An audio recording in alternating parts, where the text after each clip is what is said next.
We all want the best when it comes to our children's future. So naturally, this applies to saving and putting them through college. But what's the best way to do this?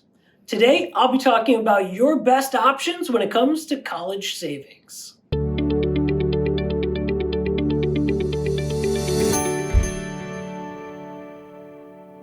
Education IRAs. These accounts are formally known as Coverdell savings accounts.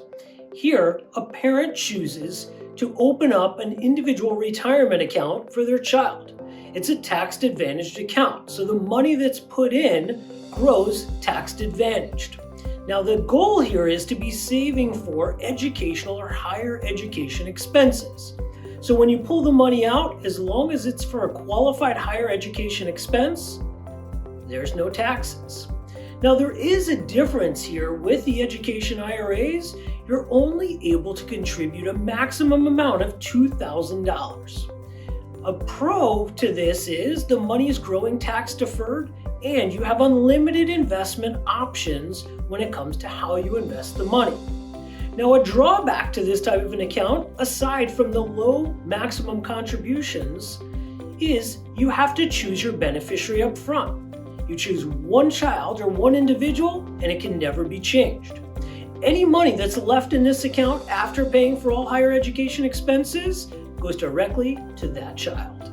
The Michigan Education Trust, also known as MET. Here, you're buying prepaid tuition credits. So what you're doing as a parent is choosing to pre-fund your child's education. You can choose the number of credits that you wish to prepay for. Now, the advantage of this is you're locking in today's prices for these credit hours, as opposed to 10 years, 15, 18 years down the line when your child goes to college, and inflation has played a factor into increasing the overall cost of the education.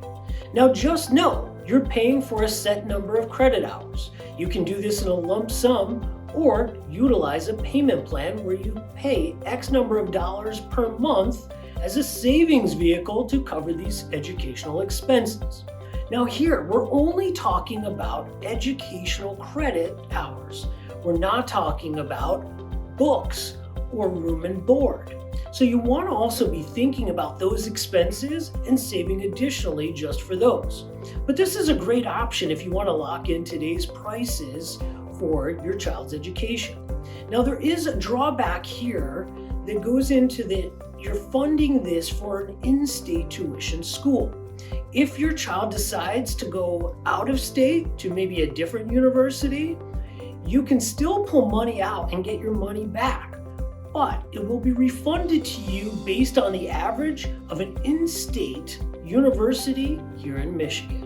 So you will lose a little bit in that process if your child goes out of state. The Michigan Education Savings Plan, also known as MESP. Here, this is the most widely thought of 529 plan when it comes to saving for children's educational futures. There's many advantages and some drawbacks with this plan. So let's talk about the advantages. The first one is you can contribute much more to this 529 plan than an educational IRA. Here you have the ability to fund through yearly contributions of $16,000 per year. This is based on the gift tax exempt rules. Now, if you're a married couple, you can contribute twice that. So the nice part is you can fund this at a much greater pace. There's also a rule that allows you to fund 5 years all at once. So this way you can really front load your contributions. Now, if you're a Michigan resident saving inside a Michigan sponsored plan, you do have the ability to deduct for up to $10,000 worth of contributions on your state tax refund or state tax return. So make sure that you're checking that box. Now, another advantage here is while you are listing a beneficiary for this account, you're never locked into just one. If you're starting this account and making your contributions, later on you can always change the beneficiary. So if you have 2 children and one decides maybe they don't want to go to college or it's not right for them, you can easily change that beneficiary to the other child. So this way you have more flexibility. Now, when it comes to the investments inside these sponsored plans, just know you have a nice, well-rounded option of investment choices to select from. You don't have all of the investments that are out there, so you have a little bit more limited pool, but you still have some great options. Now, as far as the fees go, you want to make sure that you're choosing the right plan for you. Here in Michigan, we have two options. We have a non-advisor based plan and an advisor sold plan. So do your due diligence on which plan is right for you and definitely compare that fee structure. It's really important. So one of the advantages also of this 529 plan is the money that you put in is growing tax deferred. So it's a tax advantage savings plan. You put the money in, it grows, and whether there's gain or losses or dividends or interest, there are no taxes that apply.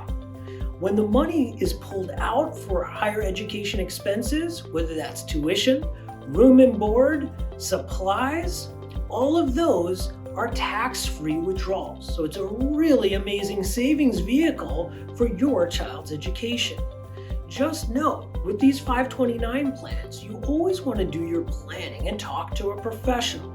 You don't want to end up in a position where you're overfunding it or have tax implications of non-qualified kind of expenses coming out of it or withdrawals. So hopefully today you learned a lot more about the basics when it comes to saving for your child's education.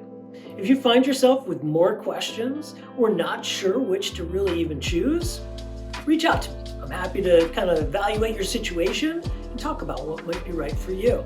You can reach me on social or shoot me an email, even give me a call.